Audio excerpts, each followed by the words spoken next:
Hi అండి, అందరికీ నమస్కారం అండి. ఫ్రెండ్స్, ఇప్పుడు అందిన వార్త ఎస్బీఐ ఖాతాదారులకు ఊహించని షాక్. వడ్డీ రేట్లు భారీగా పెంపు అంటూ అప్డేట్ అయితే వచ్చిందండి. అయితే ఇందుకు సంబంధించిన పూర్తి వివరాలు అయితే మన వీడియోలో తెలుసుకుందామండి. వీడియో మాత్రం స్కిప్ చేయకుండా చూడండి ఫ్రెండ్స్, అప్పుడే మనకి పూర్తి సమాచారం అయితే తెలుస్తుంది. ముఖ్యంగా లైక్ చేయండి ఫ్రెండ్స్. లైక్ చేయడం వల్ల మనకు తెలిసిన ఈ ఇన్ఫర్మేషన్ ఇంకొంతమందికి అయితే తెలిసే అవకాశం ఉంటుంది. ఖచ్చితంగా లైక్ చేయండి ఫ్రెండ్స్. లేట్ చేయకుండా టాపిక్లోకి వెళ్ళిపోదాము. పండుగ సీజన్లో ఇల్లు కొనాలని కలలు కనే కస్టమర్లకు ప్రభుత్వ రంగ బ్యాంకింగ్ దిగ్గజం ఎస్బీఐ భారీ షాక్ ఇచ్చింది. భారతీయ రిజర్వ్ బ్యాంకు ఇటీవల ద్రవ్యోల్బణం నుండి సామాన్యులకు ఉపశమనం కలిగిస్తూ రెపో రేటును 5.5% తగ్గించడం ద్వారా రుణాలను చౌకగా చేయడానికి ప్రయత్నించింది.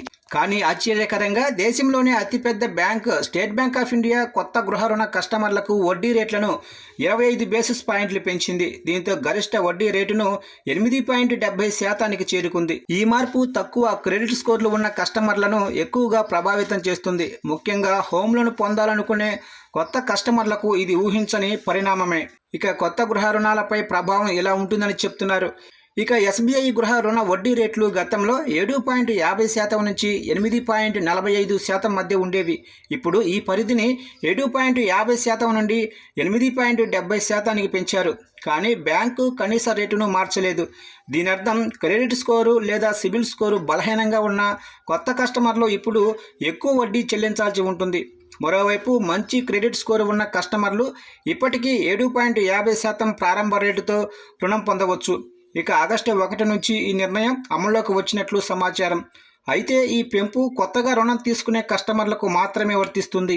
అయితే ఇప్పటి వరకు ఎస్బీఐ గృహ రుణాల వడ్డీ రేట్లు తాజా పెంపుతో వాటి గరిష్ట పరిమితి 8.70% చేరింది.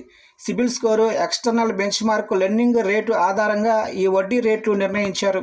సిబిల్ స్కోరు తక్కువగా ఉన్నవారికి ఇకపై మరింత అధిక వడ్డీ రేట్లు విధించే అవకాశం అయితే ఉంది. ఈ మార్పుల గురించి బ్యాంకు అధికారిక ప్రకటన చేయకపోయినప్పటికీ విశ్వసనీయ వర్గాల సమాచారం ప్రకారం వడ్డీ మార్పులు బ్యాంకు మార్జిన్ పెంపు కోణంలో తీసుకున్న నిర్ణయం అని తెలుస్తుంది. ఇంతకుముందు యూనియన్ బ్యాంక్ ఆఫ్ ఇండియా కూడా తన హోమ్ లోన్ వడ్డీ రేట్లను 7.35% నుంచి 7.45% పెంచింది. ఇప్పుడు ఎస్బీఐ తీసుకున్న ఈ నిర్ణయం నేపథ్యంలో ఇతర బ్యాంకులు కూడా తమ వడ్డీ రేట్లను సమీక్షించే అవకాశం అయితే ఉంది.